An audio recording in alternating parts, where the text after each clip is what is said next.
¿Todos están siguiendo la serie? ¿Todos sabemos en la serie en la que estamos? A ver, ¿todos sabemos de qué serie estamos estudiando? ¿Cuál es? Muy bien, vámonos por favor a Mateo. Y vamos a estudiar a partir de, el capítulo 5 del Evangelio de Mateo, los versículos 43 al 48.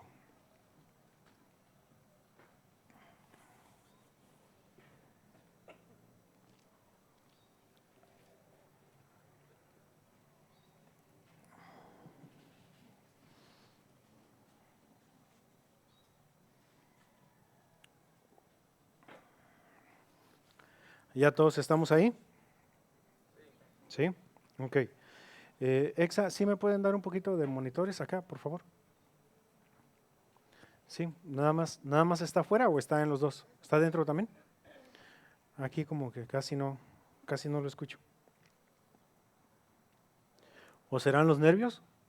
Ya lo escuché más. Gracias. O ya se me están quitando los nervios. Ok. Bueno, vamos a iniciar entonces. ¿Qué les parece si oramos? ¿Me acompañan a orar? Señor, muchas gracias, Padre, por este tiempo. Gracias por la vida y la disposición de mis hermanos, Señor, el apartar este tiempo para venir y escuchar de tu palabra, Padre. Ayúdanos, Dios, a ser oidores sabios, Señor, a que llevemos a cabo lo que estamos aprendiendo, Señor. Tú ayúdanos, Padre, a ponerlo en práctica, ayúdanos a atesorarlo en el corazón, Señor. Y sea en lo que tú nos vayas a confrontar, Señor, dar respuestas agradables a lo que tú esperas de cada uno, Señor. Muchas gracias, Señor, por tu palabra. Gracias porque es la palabra profética más segura, Señor. Y gracias, Padre, porque tú nos demandas, Señor, el actuar conforme a lo que hemos creído, Señor. Muchas gracias, Padre, por este tiempo y ayúdanos, Dios. Ayúdanos. En el nombre de Jesús. Amén. Ok, entonces, nuevamente estamos en la serie Sermón del Monte o el Sermón de la Montaña. Y el título de esta enseñanza, para los que gusten anotarlo, es Mostrando nuestra naturaleza. ¿Sí? Mostrando nuestra naturaleza. Y es importante que nosotros sepamos todo el relajo, el cotorreo, todo el trasfondo que existía cultural e histórico en este tiempo, en donde el Señor está hablando con respecto a este tema. Vamos a leer lo que dice la Escritura y después voy a invertir un poco de tiempo en la introducción para que sepamos más o menos los diferentes grupos que existía en ese entonces, para que más o menos podamos tener una idea del choque que estaba causando por estas palabras el Señor Jesús en las palabras de los oyentes. La palabra del Señor dice así, ¿ya están ahí todos? ¿Sí? Ok. Dice, oísteis que fue dicho, amarás a tu prójimo y aborrecerás a tu enemigo. Pero yo os digo, amad a vuestros enemigos, bendecid a los que os maldicen, haced bien a los que os aborrecen y orad por los que os ultrajan y os persiguen, para que seáis hijos de vuestro Padre que está en los cielos, que hace salir su sol sobre malos y buenos, y que hace llover sobre justos e injustos. Porque si amáis a los que os aman, ¿qué recompensa tendréis? ¿No hacen también lo mismo los publicanos? Y si saludáis a vuestros hermanos solamente, ¿qué hacéis de más? ¿No hacen también así los gentiles? Sed, pues, vosotros perfectos, como vuestro Padre que está en los cielos es perfecto. Entonces, eso es lo que dice la Escritura. Y nosotros actualmente, en esta zona específicamente en donde estamos, creo que nos costaría un poquito de trabajo el dimensionar o el pensar por la situación en la que estaban atravesando estos oyentes. Porque, ¿quién pudiéramos nosotros decir ahorita, en la actualidad, siendo reales, siendo fríos y honestos, que tenemos enemigos? Así como nación o como individuos en esta zona específicamente. ¿Tenemos algún enemigo? Hablando culturalmente, hablando del lugar en donde estamos. Alguien que pudiéramos decir, otra ciudad nos va a enfrentar o está encima de nosotros. ¿Alguien que pudiera decir algo así? La realidad es que no. No hay tal. Entonces nos cuesta un poquito de trabajo el poder profundizar o el poder entender las palabras en el contexto en el que fueron dichas de parte de nuestro Señor. Ahora, no por eso nos quita responsabilidad a actuar conforme a los propósitos y de acuerdo a la profundidad con la que se está refiriendo el Señor Jesús. ¿Sí? También sí quiero ser claro en eso. No por esto quiere decir que nos quitamos de la responsabilidad que tenemos nosotros de actuar conforme a lo que el Señor está diciendo. ¿Ok? Entonces, les comentaba al principio que vamos a invertir un poco de tiempo en mencionar acerca de algunos grupos que estaban en ese entonces. Ahorita nada más los voy a mencionar, ahorita les voy a dar más información. ¿Quién estaba sobre ellos, sobre el pueblo de Israel, sobre el pueblo hebreo? ¿Quién era la autoridad civil en ese entonces? ¿Quién? Roma. Ok, palomita ahí para mi hermano. Hermanos, y otra cosa, nuevamente, pedirles de favor, estemos interactuando, estemos ayudando en lo que se está exponiendo en el mensaje. ¿Sale? ¿Me ayudan con eso? Ok, entonces, ¿quiénes estaban ahí nuevamente? ¿Quién era la autoridad civil sobre los hebreos? ¿Quién era? Roma. Ahora, ¿qué otro grupo se menciona ahí que era más por el lado religioso? ¿Quién? Los fariseos, muy bien. ¿Quién más? Los saduceos, los escribas. Pero había también otros grupos por ahí que casi no se mencionan, que eran los celotes y que eran los sicarios. Había otro por ahí que eran los esenios, ¿sí? Había otro grupo por ahí que eran los publicanos. ¿Sí los han escuchado? ¿Sí más o menos han leído al respecto? Son los publicanos. Hay otro grupo que también se menciona por ahí que son los samaritanos, ¿sí? Entonces, todos estos grupos hacían una mezcla media extraña y bien confusa en los tiempos en que el Señor está hablando. Estaba la religión, estaba la posición política, la posición social. Los fariseos, sí, es cierto, estaban ahí en la parte religiosa, pero también estaban recargados un poco en la cuestión política. Estaban ahí también los sacerdotes, que eran parte de la autoridad religiosa para los hebreos, pero también tenían cierto poder político. ¿Ok? Ahora, les voy a leer un poco, por favor, intenten seguirme con todo esto. Es importante que más o menos tengamos una idea de estos grupos para que nos demos una idea más clara de lo que estaba aconteciendo. Los fariseos constituían el grupo más numeroso y de mayor importancia. El historiador Josefo menciona que ascendían a 6,000 miembros. En los evangelios aparecen como opositores de Jesús. Pablo era fariseo. Controlaban las sinagogas y ejercían un estricto control sobre el pueblo en general. Fariseos significa los separados, los aparte. Quizás se refieran que se separaban de las masas o que se separaban para el estudio o la interpretación de la ley. Se cree que descendían de los asideos, que lucharon legalmente por la libertad religiosa en tiempos de Judá Macabeo. Parecieran ser los responsables de transformar el judaísmo de una religión de sacrificios a una religión de leyes. Ellos desarrollaron la tradición oral y fueron maestros tanto de la ley escrita como la oral. Consideraban que el camino para llegar a Dios era obediencia a la ley y eran los liberales de su época, dispuestos a adoptar nuevas ideas y adaptar la ley a nuevas situaciones. Chequen eso, adaptar la ley a nuevas situaciones. Consideraban que Dios se preocupaba por el individuo, sin negar con ello que cada uno era responsable de la manera en que vivía. Tenían escaso interés en la política, y subrayen esto que les voy a mencionar. Se opusieron a Jesús porque se negaban a aceptar la interpretación que éstos hacían de la ley. Esto es más o menos lo que estaba sucediendo con los fariseos. Ahora, el otro grupo eran los saduceos. Eran los aristócratas, eran como los del top de la sociedad. Era el partido de los ricos y de las familias de los sumos sacerdotes. Estaban a cargo del templo, del servicio del templo y de las concesiones. Afirmaban ser descendientes de Sadoc, sumo sacerdote de Salomón. En toda nuestra literatura se manifestaban como opositores de los fariseos. Eran conservadores que procuraban mantener costumbres del pasado. Se oponían a la ley oral y solo aceptaban el Pentateuco como autoridad definitiva. Eran materialistas. No creían en la vida después de la muerte, ni recompensas ni castigos luego de esta vida. Negaban la existencia de ángeles y demonios. No creían que Dios se interesara por lo que hacía la gente. Más bien, según ellos, las personas tenían total libertad de acción. Gravitaban hacia la política y apoyaban a los poderes de gobierno.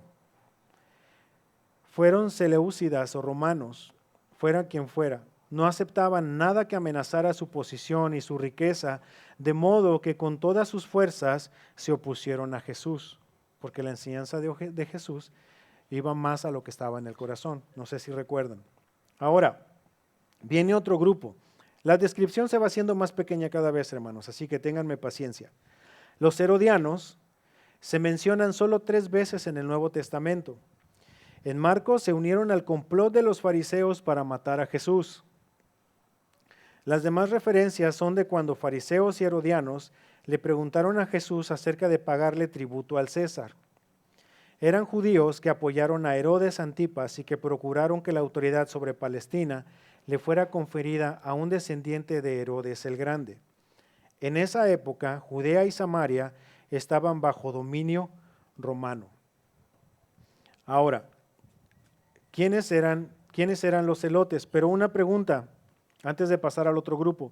De estos 3 grupos que se acaban de mencionar, ¿qué tenían en común los 3?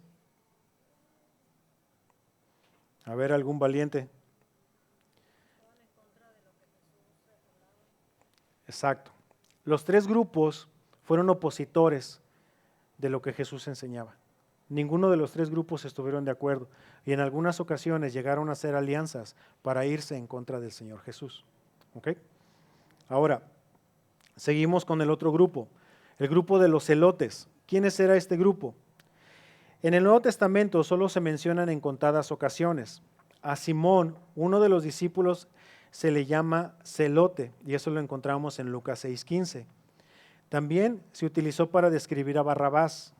En Juan 18:40 utiliza una palabra que Josefo usa para celote. Este historiador judío declara que se iniciaron con Judas el Galileo, que quería liderar una revuelta judía contra un censo para cobrar más impuestos. Pero no se usó el término celote hasta que se refirió en los eventos del 66 después de Cristo. El inicio de la primera revuelta judía contra Roma. Los celotes eran el ala extrema de los fariseos y en contraste con ellos creían que solo Dios tenía derecho de gobernar a los judíos. Estaban dispuestos a luchar y a morir por lo que creían para ellos. El patriotismo y la religión eran inseparables. Ellos eran los rebeldes, los valientes que se iban a las armas. Ahora, hay otro grupo que se llama sicarios. Literalmente significa hombres con puñal, y fueron los revolucionarios más radicales entre los judíos del siglo I, comprometidos en el derrocamiento del poder romano sobre Palestina. Usaban pequeñas dagas ocultas para asesinar a sus enemigos, en especial oficiales romanos. Estaban dispuestos a morir en el intento e hicieron todo lo posible por desbaratar la política militar de Roma. ¿Ok? Y ahora, la gran mayoría del pueblo judío no era miembro de ninguno de estos partidos, los que les acabo de mencionar, aunque la mayor influencia quizás provenía de los fariseos, de los primeros 3 grupos que les mencioné. De los otros, sí, muchos eran sicarios y muchos eran celotes. Ahora, ¿quiénes eran los publicanos? ¿Quiénes eran los publicanos? ¿Quién recuerda ¿qué era por lo que se les caracterizaba más a los publicanos? ¿Cómo se les ubicaba más rápido? Por cobrar impuestos. ¿Cómo se les mencionaba a ellos?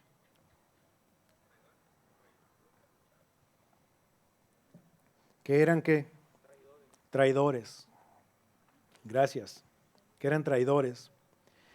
El publicano era un cargo político creado por los romanos para ayudar a recaudar impuestos en las provincias. En realidad el título recaudador de impuestos era más correcto que el término más antiguo publicano, para referirse al rango más bajo de la estructura. A Zaqueo se lo llama jefe de los publicanos, lo cual probablemente indica que era alguien contratado por el gobierno para recaudar impuestos y que a su vez él contrataba a otros para que hicieran el trabajo en sí. En tiempos del Nuevo Testamento había personas que se ofrecían para el trabajo de jefe de recaudadores de impuestos y luego le exigían a los ciudadanos el monto del impuesto más una ganancia extra.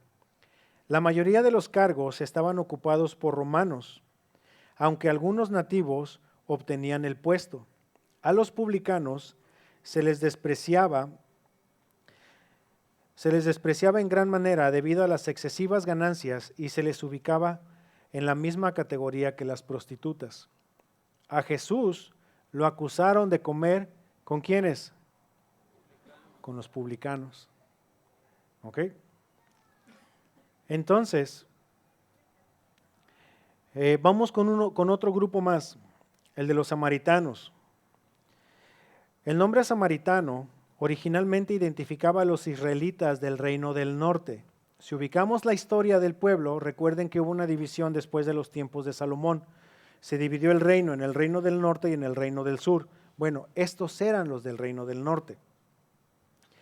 Cuando los asirios conquistaron Israel y exiliaron a 27,290 israelitas, un remanente de Israel permaneció en el territorio. Cautivos asirios de lugares lejanos también se establecieron allí.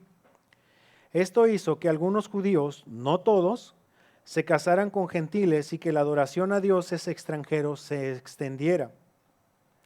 Cuando los judíos regresaron a Jerusalén para reconstruir el templo y los muros de Israel, Esdras y Nehemías no permitieron que los samaritanos formaran parte del emprendimiento. El viejo antagonismo entre Israel en el norte y Judá en el sur intensificó la disputa.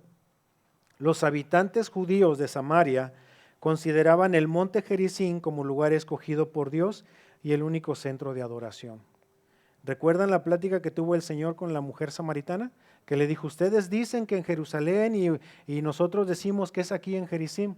Bueno, a eso es a lo que se está refiriendo lo que les acabo de leer. La cuestión aquí con los samaritanos, hermanos, es de que estaba un choque entre ellos, era un choque cultural, porque los judíos que quedaron en la parte baja decían que los samaritanos ya no eran judíos, que ya se habían mezclado, que no habían respetado y había un cierto odio hacia ellos. Y el Señor utiliza a un samaritano para ponerlo como ejemplo en una de sus parábolas. ¿Recuerdan? El buen samaritano. Habla con una mujer samaritana. Y el Señor Jesús no tuvo ningún problema con hablar con alguien o incluso pasar a Samaria a predicar.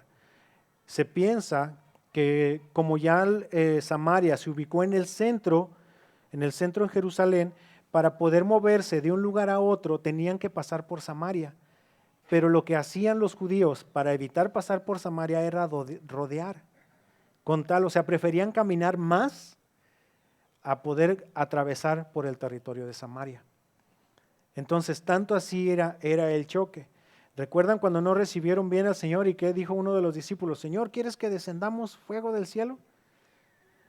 Entonces, había ahí un choque. Nuevamente, Roma sobre ellos, en toda la cuestión política, en toda la cuestión de los tributos, utilizando gente de su misma nación o gente de su misma sangre para poder cobrar los tributos, para poder cobrar los impuestos.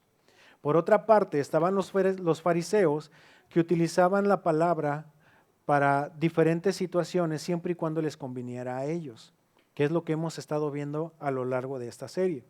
¿Sí? Era la parte religiosa. Está el sumo sacerdote y estaban todos los demás grupos. Todos ellos, de cierta manera, imponiendo cargas al pueblo. Si nosotros leemos un poquito de la historia ahí entre el Antiguo Testamento y el Nuevo Testamento, podemos darnos cuenta de que hubo un hombre que hizo todo lo posible por tratar de erradicar la religión judía. Hizo todo lo posible. Mandó matar sumos sacerdotes, mandó quemar la ley que tenían escrita, los rollos que tenían escritos, siempre tratando de destruir la palabra de Dios. Sin embargo, siempre el Señor estuvo al cuidado de todo eso. Por eso es que ustedes pueden escuchar o pueden notar cuando se refiere a ellos el Señor, ustedes han escuchado que, porque no muchos ya tenían acceso a esto y muchos no sabían leer.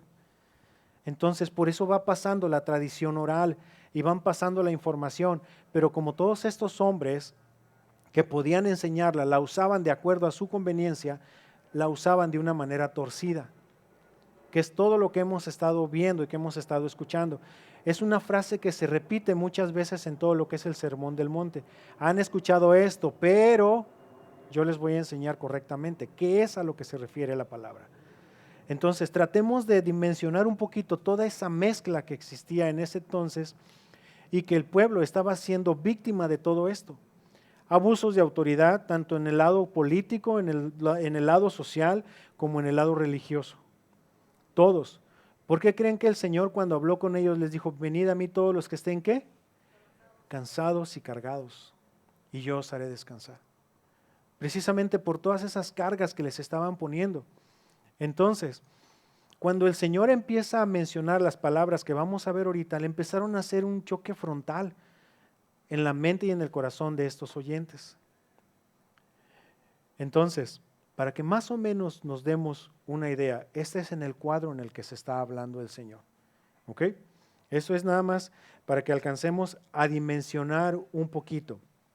Porque les digo, si lo tratáramos de poner exactamente a como estamos ahorita, la realidad es de que estamos muy cómodos, hermanos. Estamos muy tranquilos. No tememos, y digo gracias a Dios, no tememos por nuestra vida al reunirnos. No tememos por nuestra vida en el compartir del Evangelio. Lo máximo que pudieran llegar, ¿qué sería? ¿Ofensas? Nada más. Y ya está en nosotros el agarrar esas ofensas como algo personal o ignorarlas. Pero pues es a lo mucho que pudieran llegar nada más. No hay más de eso. Entonces, vámonos a la palabra. ¿Sí? Dice entonces, Mateo 5:43, dice de la siguiente manera, oísteis que fue dicho, amarás a tu prójimo y aborrecerás a tu enemigo. Vamos a ir haciendo paradas por versículo. Oísteis que fue dicho, aquí el Señor les está mostrando el malentendido que ya venían acarreando desde hace algunos añitos. Oísteis, nuevamente ya lo hemos hablado, ya lo hemos comentado, es la tradición oral, que conforme la van pasando, pues llegaba el momento en que la estaban torciendo, pero no debemos dejar de lado de que lo estaban haciendo para su propio beneficio. Oísteis que fue dicho, amarás a tu prójimo y aborrecerás a tu enemigo. En Levítico 19, 17 y 18, no lo busquen, se los voy a leer, dice la palabra, no aborrecerás a tu hermano en tu corazón, razonarás con tu prójimo para que no participes de su pecado. Versículo 18, no te vengarás ni guardarás rencor a los hijos de tu pueblo, sino amarás a tu prójimo como a ti mismo, yo Jehová. ¿Ok? El Señor es quien lo está afirmando. Entonces, era una cuestión nacionalista que los fariseos estaban utilizando o los que estaban torciendo esta escritura porque estaban tratando de llevar estos mandamientos a su beneficio y decían nada más, amarás a tu prójimo y aborrecerás a tu enemigo. ¿Esto es lo que dice la palabra? ¿Sí o no? ¿Qué les acabo de leer? Se los vuelvo a leer. No aborrecerás a tu hermano en tu corazón, razonarás con tu prójimo para que no participes de su pecado. No te vengarás ni guardarás rencor a los hijos de tu pueblo, sino amarás a tu prójimo como a ti mismo, yo Jehová.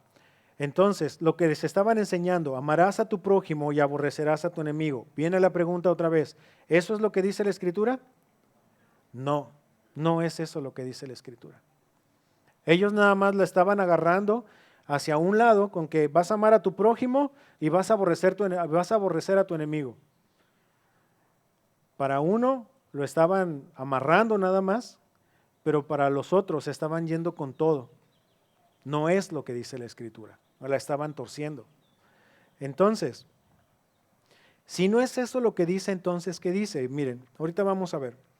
El concepto de prójimo para en esos tiempos era muy limitado. Para los más generosos, prójimo se limitaba a cualquier israelita. Para otros muchos, prójimo era solamente quien concordaba con su forma de pensar y era, por tanto, un amigo o un compañero. Los fariseos solían reducir el concepto de prójimo a quienes conocían la ley y la cumplían con el mismo rigor que ellos, despreciando al resto a quienes ellos llamaban pecadores. Y decían, no, es que la gente esa que no conoce la ley, así los tenían catalogados. Así aquella chusma que no conoce la ley, esos son pecadores. Después lo pueden buscar en los... Ahora, ¿qué es lo que significa prójimo o quién es prójimo? Es un uso neutro de un derivado de pelas que significa cerca.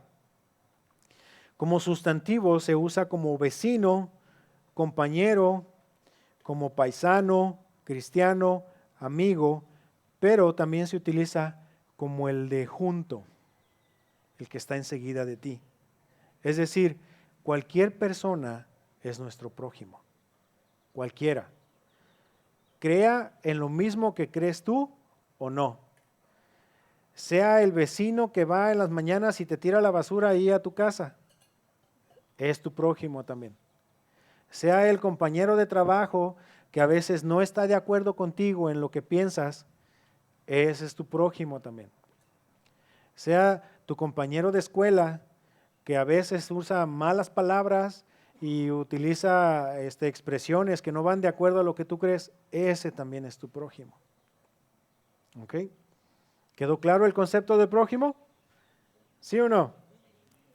Díganlo fuerte, no pasa nada. ¿Quedó claro el concepto? Bien, gracias. Ya me siento más animado, hermanos. Hasta están haciendo que se me vaya el nervio. Ahora, los fariseos estaban haciendo un resumen o estaban integrando dos mandamientos en uno solo.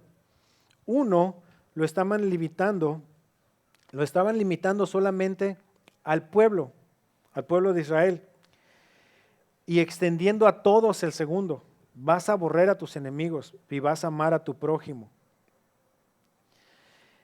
Y dice, enseñaban a amar solo a los amigos y aborrecer a quien no les resultara simpático, considerándolo como un enemigo. Siempre estos religiosos buscaban el beneficio personal a costa de la palabra. Entonces, si no era eso lo que estaba refiriéndose la palabra, entonces, ¿qué era? ¿A qué es a lo que se estaba refiriendo? Y el Señor empieza entonces a aclarar el malentendido, les empieza a hablar de una manera diferente. Y dice en el versículo 44, pero yo os digo, ustedes han escuchado, pero yo os digo. Dice, amad a vuestros enemigos, bendecid a los que os maldicen, haced bien a los que aborrecen y orad por los que os ultrajan y persiguen. Entonces ya el Señor aquí nada más con esto ya se está yendo hasta la cocina dentro del corazón de los que estaban escuchando. Esta concepción equivocada o esto que estaban ellos escuchando, que habían escuchado, conducía a la gente a aborrecer, a odiar, a hacerles sentir que estaban en lo correcto delante de Dios, porque eso es lo que les habían enseñado. Es como aquella enseñanza que se va pasando de generación en generación, diciéndole a los niños, pórtate bien para que Dios te quiera o para que te vayas al cielo. ¿Sí o no? ¿Sí o no la hemos escuchado? ¿Sí o no la hemos dicho? Sí, la hemos dicho. Sí, sí la hemos dicho. Entonces, el hecho de que un niño escuche esta enseñanza de parte de sus padres, ¿la va a dar como un hecho, sí o no? Sí la va a dar como un hecho. La va a dar como algo real. Y sobre eso se va a ir conduciendo. ¿Sí? se va a ir conduciendo de esa manera. Bueno, lo mismo estaba pasando con estos oyentes. Lo mismo estaba sucediendo. Ellos con el hecho de aborrecer, porque eso es lo que les enseñaron a ellos, el hecho de aborrecer les hacía sentir que estaban en lo correcto delante de Dios. Si los líderes religiosos me están enseñando eso, quiere decir que es correcto. Por diferentes limitaciones que ellos pudieran tener, o porque no sabían leer, o porque no tenían el acceso a lo que dice la Escritura, o por flojera, también vamos a llamarlo de alguna manera, que no quisieron confrontar si realmente era lo que estaban diciendo a lo que decía la Escritura. Entonces, ellos pensaban que están bien, pero la realidad es de que a ellos hacer lo que creían correcto, estaban de alguna manera deformando el carácter de Cristo, deformando el carácter de Dios, porque no es eso a lo que el Señor se está refiriendo. Entonces, a veces nosotros también como cristianos, como creyentes, por la manera de pensar y de actuar, pudiéramos de alguna manera dar un reflejo incorrecto de quién es Dios. Y debemos tener mucho cuidado con eso. ¿Sí? Pero eso va a ser a raíz de que nosotros no estemos confrontando con lo que dice la Escritura, con lo que estamos recibiendo de enseñanza. Si nosotros no lo estamos haciendo, o nos tienen mucha confianza o no lo quieren hacer. Y entonces, yo les animo en verdad a que ustedes vayan y consulten lo que se está enseñando desde el frente. A que vayan y confronten si realmente es lo que se está haciendo. Porque a lo mejor les estamos enseñando mal, no en una manera, no a propósito. A lo mejor porque somos ignorantes, a lo mejor porque, y no lo digo en una forma de ofensa, no lo digo en una forma peyorativa, porque muchos ignoramos muchas cosas. Entonces, hagamos ese ejercicio. Vayamos a ver qué es lo que dice la Escritura. ¿Sí? Porque la intención o el propósito es de que con nuestra vida y con lo que estamos haciendo reflejemos el carácter de Cristo. Reflejemos que si somos hijos de Dios, reflejemos el carácter de Dios, su naturaleza en nosotros. ¿Estamos? ¿Cómo se llama esta enseñanza? Mostrando nuestra naturaleza. ¿Ok? Entonces, debemos demostrar la naturaleza que tenemos como hijos de Dios, como creyentes. Y miren, el Señor empieza a confrontarlos y empieza a hablarles de una manera directa. Y el primer verbo que está utilizando después de la frase, pero yo os digo, ¿cuál es? Amad. Gracias. Amad. Amad. ¿A quiénes? A vuestros enemigos. Amad a vuestros enemigos.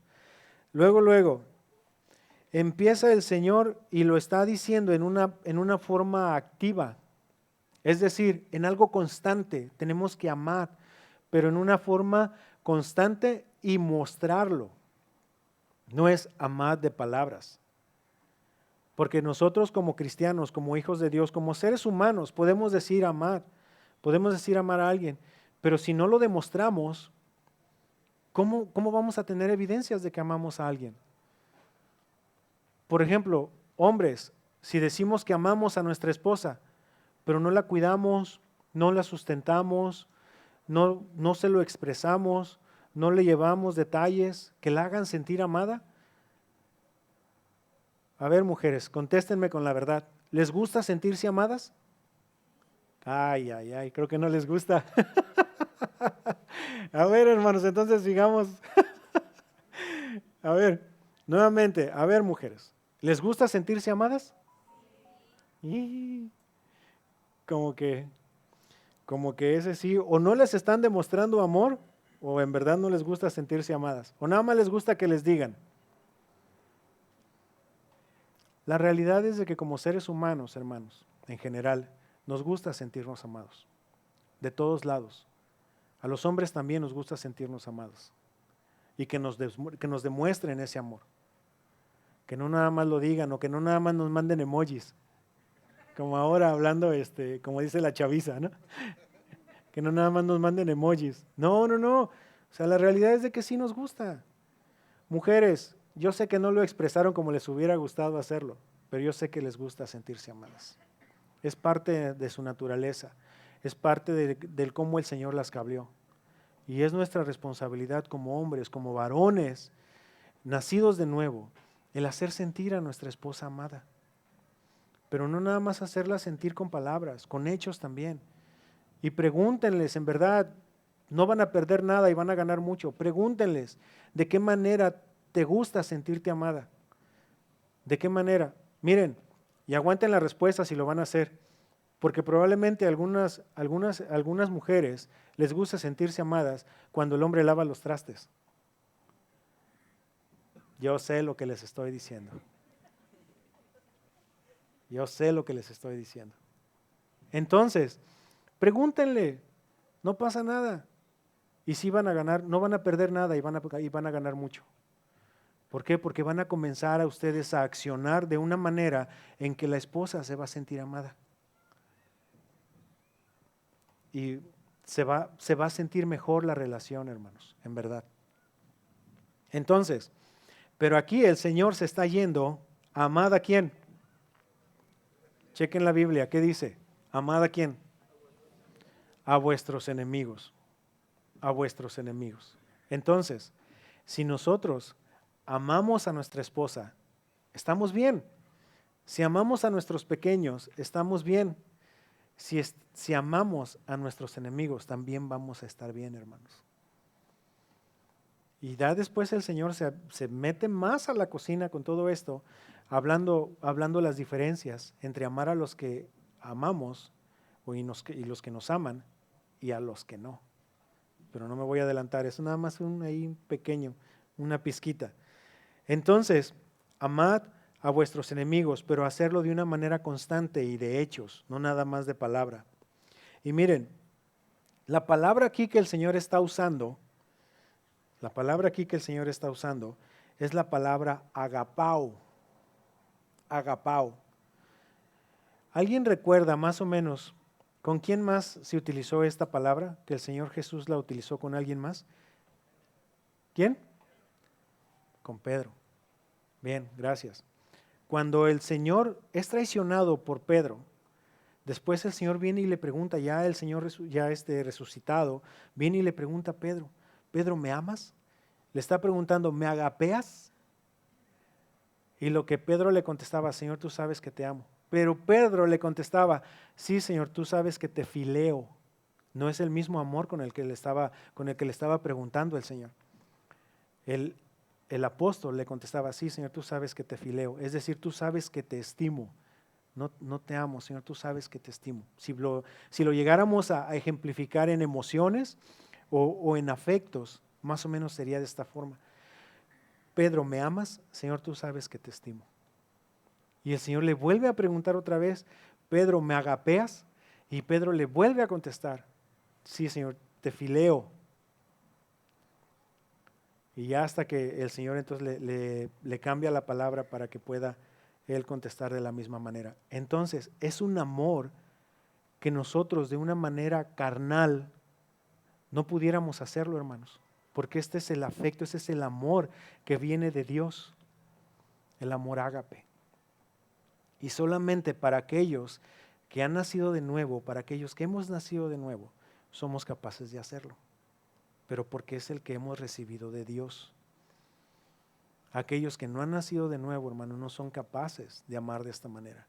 Y no es para sentirnos así como que, los super elegidos, no es más que para darle gracias a Dios y dar respuestas de la forma en que el Señor nos ha amado. De esa misma manera nosotros tenemos que amar. ¿Se acuerdan cuando el Señor les dijo? Un mandamiento nuevo os doy, y ya tuvimos una enseñanza al respecto. Un mandamiento nuevo os doy, que os améis unos a otros, ¿como qué? Como yo os he amado. Como yo os he amado. No es como se aman ustedes, es como yo los he amado. Y no es de que fuera algo nuevo en sí mismo, sino a lo que se está refiriendo es algo que no caduca, que no se echa a perder, que es constante, que se mantiene. Y de esa manera el Señor quiere que amemos a nuestros enemigos. Amad de la misma manera en como Él nos ha amado. ¿Ok? Ahora, ¿qué es lo que dice enseguida? Dice, bendecid a los que os maldicen, haced bien a los que os aborrecen y orad por los que os ultrajan y os persiguen. Bendecid a los que os maldicen. Es decir, si ellos te hablan mal, tú háblales con un bien. Tú háblales con un bien, bendícelos. No respondas de la misma manera.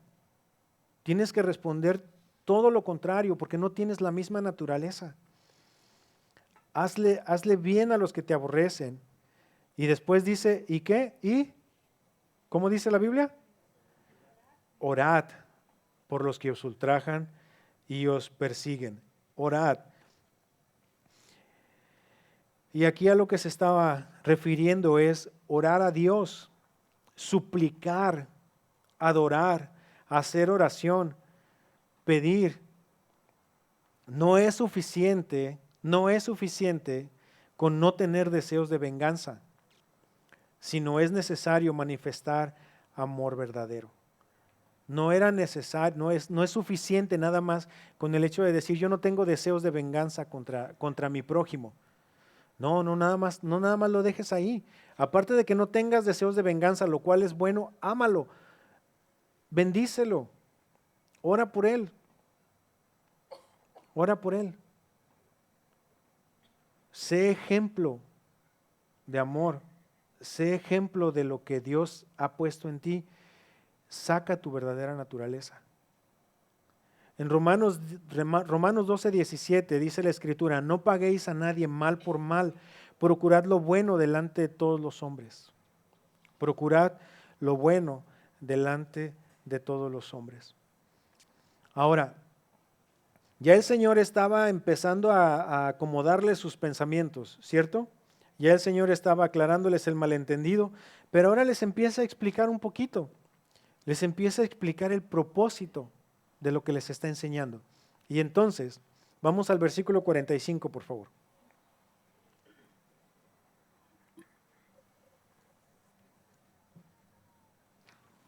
Dice, para que seáis hijos de vuestro Padre que está en los cielos, que hace salir su sol sobre malos y buenos y que hace llover sobre justos e injustos. Hay un propósito aquí. Hay un propósito que el Señor les está marcando muy claramente. Para que seáis hijos de vuestro Padre que está en los cielos.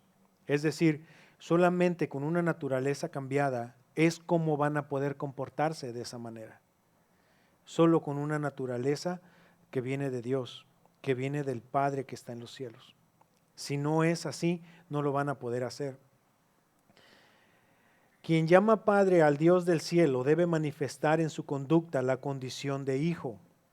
El hijo hereda del Padre elementos físicos y nosotros como hijos de Dios recibimos elementos espirituales. Y nosotros debemos identificarnos con Él, identificarnos con el Señor. Quien ha nacido de nuevo y es una nueva creación, tiene a Cristo y tiene que expresar un carácter consonante con esa relación espiritual. La evidencia del nuevo nacimiento se expresa en un obrar semejante al de Dios. Y esta pregunta se las hice yo hace 15 días, espero que ahora se animen más a contestarla. ¿Les gusta que sus hijos se parezcan a ustedes? ¿Sí o no? Para los que tienen pequeños, ¿les gusta? Cuando acaban de nacer los pequeños, ¿a poco no van y dicen, ay, mira, ¿a quién se parece? ¿A quién se parece?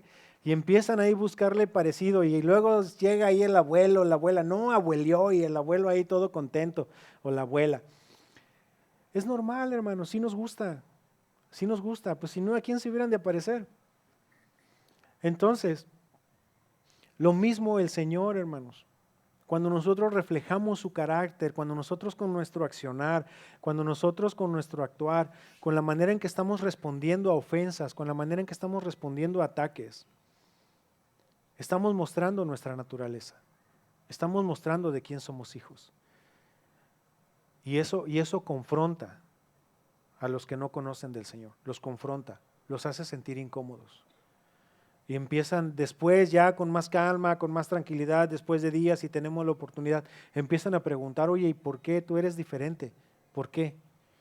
Y entonces ahí es en donde podemos predicar el Evangelio, hermanos. Ahí podemos aprovechar esas oportunidades.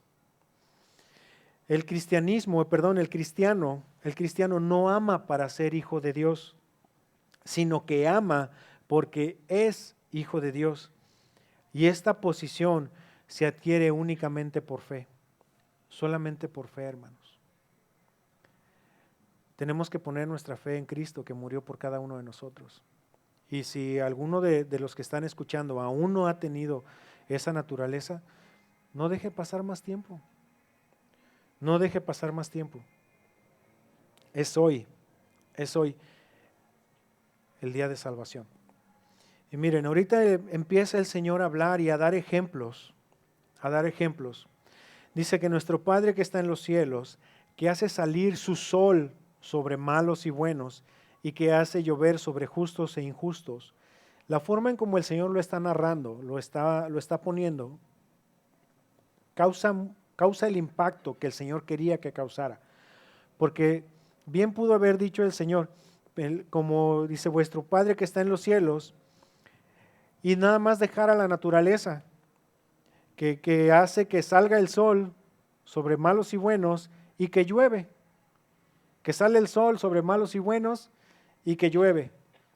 Bien pudo haberlo dejado ahí, pero no. Lo está mostrando como dueño de toda la creación, lo está mostrando como el que gobierna absolutamente todo y que Él es el que permite que todo eso llegue tanto a buenos y a malos. El sol, ahora sí que como dice ahí el dicho que ya todos conocemos, el sol sale para todos, pero es por su misericordia, hermanos. Y miren, les voy a pedir por favor que nos vayamos al libro de Éxodo y vamos a buscar en el capítulo 10 y vamos a leer de los versículos 21 al 23.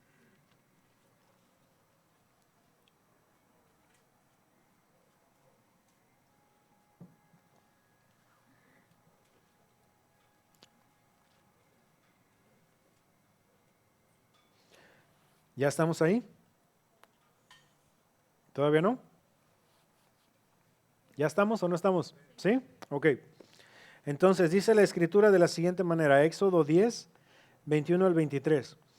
Jehová dijo a Moisés, extiende tu mano hacia el cielo para que haya tinieblas sobre la tierra de Egipto, tanto que cualquiera las palpe.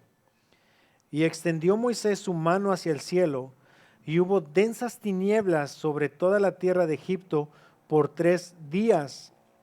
Ninguno vio a su prójimo, ni nadie se levantó de su lugar en 3 días. Mas todos los hijos de Israel tenían luz en sus habitaciones.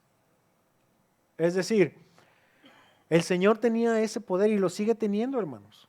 El Señor no ha cambiado. Él es el mismo ayer, hoy y por los siglos. Es decir, que si el Señor quisiera hacerlo otra vez, pudiera hacerlo. Tiene todo el poder y tiene toda la facultad para poder hacerlo. Entonces, si el Señor ya lo había hecho una vez, puede hacerlo en cualquier otro momento. Entonces, ¿a qué voy con esto? El Señor hace salir su sol sobre malos y buenos, o puede dejarlos en tinieblas también, si endurecen su corazón. Pero ahora, el punto es este. El Señor es dueño de todo, hermanos. Y nosotros también, como hijos de Dios, no somos dueños de todo, pero sí somos dueños de nuestras emociones. Sí debemos tener un poder sobre nuestras emociones. El saber de qué manera nos va a afectar lo que otras personas nos digan. Y el saber cómo vamos a reaccionar. Dice la Escritura que el Señor nos ha dado dominio propio. ¿Sí? Y nos ha dado un espíritu de valentía. Entonces, de la misma manera, nosotros como hijos de Dios debemos de comportarnos también así. Y el Señor hace salir su sol sobre buenos y malos y hace llover sobre justos e injustos. Él deja caer la lluvia, hermanos, con toda bendición espiritual para todos. Sea un sembradío de marihuana o sea un sembradío de maíz. El Señor hace caer su lluvia, hermanos. Ahora, nosotros también, como hijos de Dios, No debemos guardar absolutamente nada para nadie. Para nadie. No sabemos quién es el que vaya a salvarse o quién no, quién vaya a aceptar el evangelio y quién no. Eso a nosotros no nos corresponde. Eso corresponde ya a la persona, pero sobre todo al Señor. Del Señor es la salvación. Pero también las respuestas que uno dé como creyente o como que está escuchando la palabra, ya también va a depender ahí. Entonces, nosotros como hijos de Dios no debemos impedir eso tampoco. El Señor es dueño de todo y nosotros como hijos de Dios tenemos el poder sobre nosotros mismos. Y debemos ser sabios, de ser prudentes en la forma en cómo nos estamos dirigiendo y en la forma en cómo los demás se están dirigiendo hacia nosotros. ¿Cómo nos tienen catalogados? ¿En qué caja estamos entrando en lo que ellos se refieren hacia nosotros? Y es triste, hermanos, porque sí se escucha, es triste que los que se dicen creyentes a veces sean los más mala onda como jefes, sean los menos intolerantes, sean los más mentirosos, sean los más deshonestos. En verdad es triste. Es triste. Yo he escuchado eso y es triste. Que dicen, no, y eso que era creyente, decía él que era cristiano y se comportaba de esta y otra manera.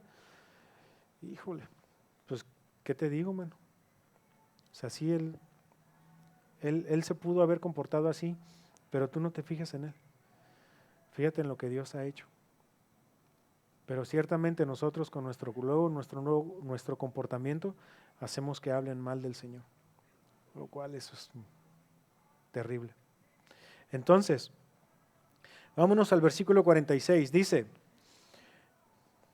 aquí entonces el Señor empieza a hablarles de una manera que los iba a confrontar a ellos. Dice, porque si amas a los que os aman, estoy en Mateo 5:46, porque si amáis a los que os aman, ¿qué recompensa tendréis? ¿No hacen también lo mismo los publicanos? Y si saludáis a vuestros hermanos solamente, ¿qué hacéis de más? ¿No hacen también así los gentiles? Entonces, aquí el Señor está hablando acerca de los grupos de los que les hablé hace un momento, pero ya de los grupos que como ellos eran los que convivían entre ellos, unos con otros, eran los que entre ellos se consideraban sus prójimos, ¿sí? Y el Señor a lo que se está refiriendo es, si nada más te estás relacionando o si nada más estás amando a aquellos que están ahí en tu grupito, entonces, pues, ¿qué beneficio tienes? ¿O qué recompensa vas a tener? ¿O qué muestra estás dando de que eres hijo de Dios? No es algo que no cuadra, sí que no checa. Y en algunas congregaciones,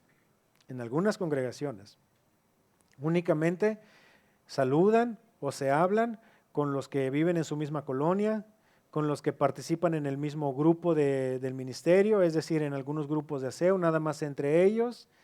O a veces cuando hay algunos convivios, las mesas son únicamente de los que son de alguna población y los que son de otra van aparte y cositas así por el estilo. Porque con o aquella persona me siento más cómodo, o es que ella sí me entiende y aquel como que es un poquito difícil de tratar. Hermanos, todos somos difíciles de tratar. Todos.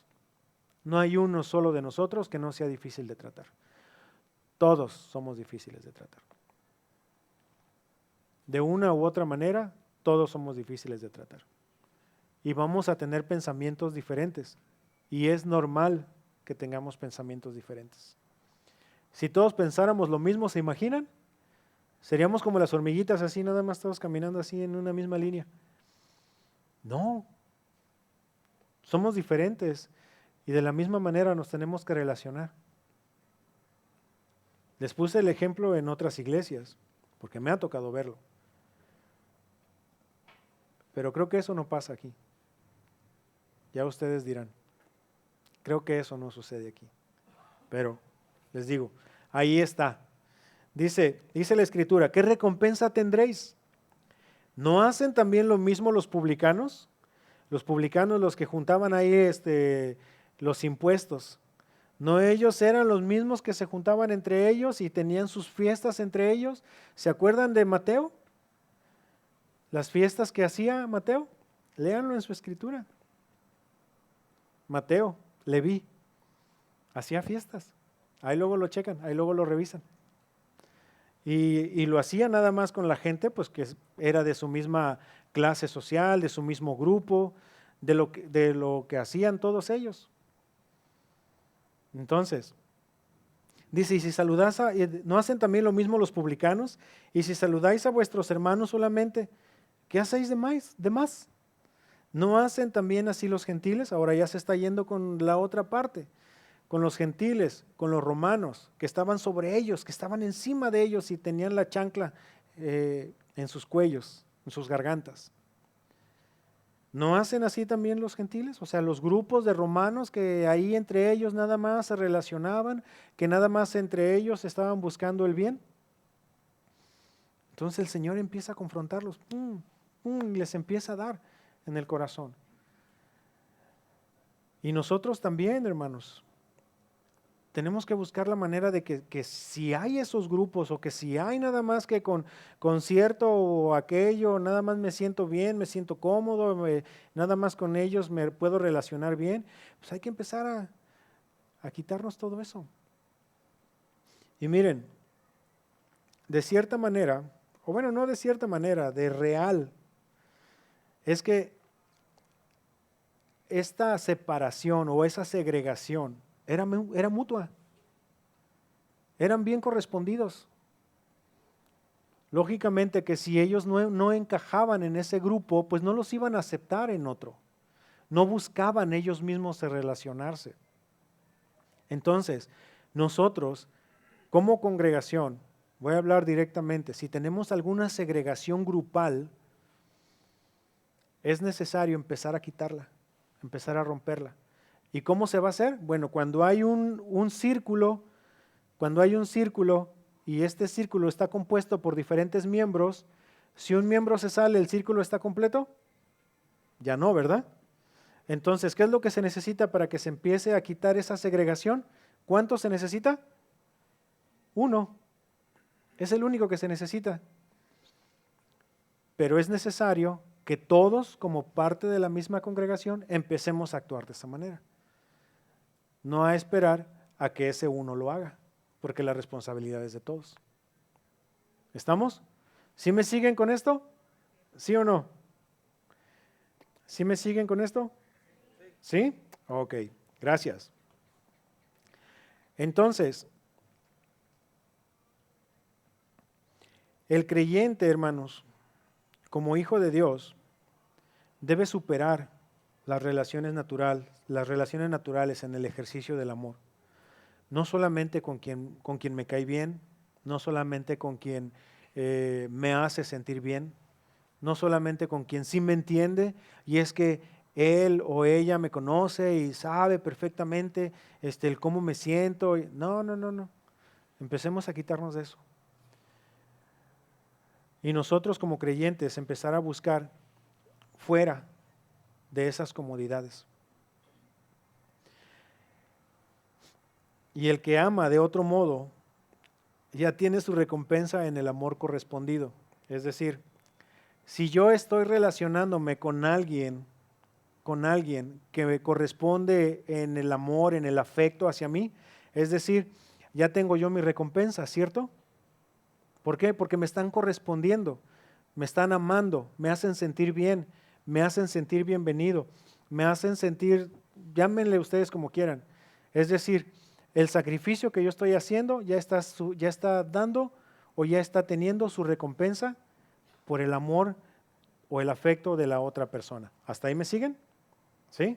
Es decir, como cuando dicen, es que nadie me agradece. Bueno, gracias, esa es tu recompensa. Ahora, en las relaciones, nuestro amor o nuestro afecto por alguien está siendo recompensado en la correspondencia que tengo de la otra persona. ¿Sí? Pero cuando no es correspondido, ¿de dónde creen que va a venir esa recompensa? Del cielo, hermanos. De ahí es en donde va a venir esa recompensa.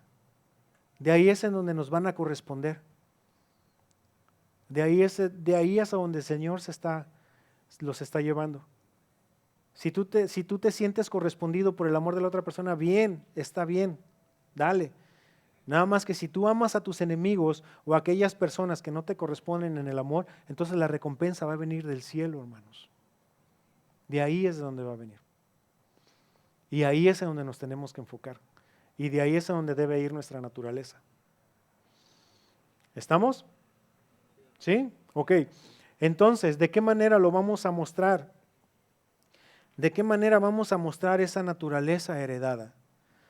Dice el versículo 48, y ya estamos concluyendo, hermanos. Dice la palabra del Señor, versículo 48 de Mateo 5, sed pues vosotros perfectos, como vuestro Padre que está en los cielos es perfecto. Y no está hablando, hermanos, quiero hacer la aclaración, y no está hablando de que ya no nos vamos a equivocar, de que vamos a caminar rectamente. No está hablando de ese tipo de perfección.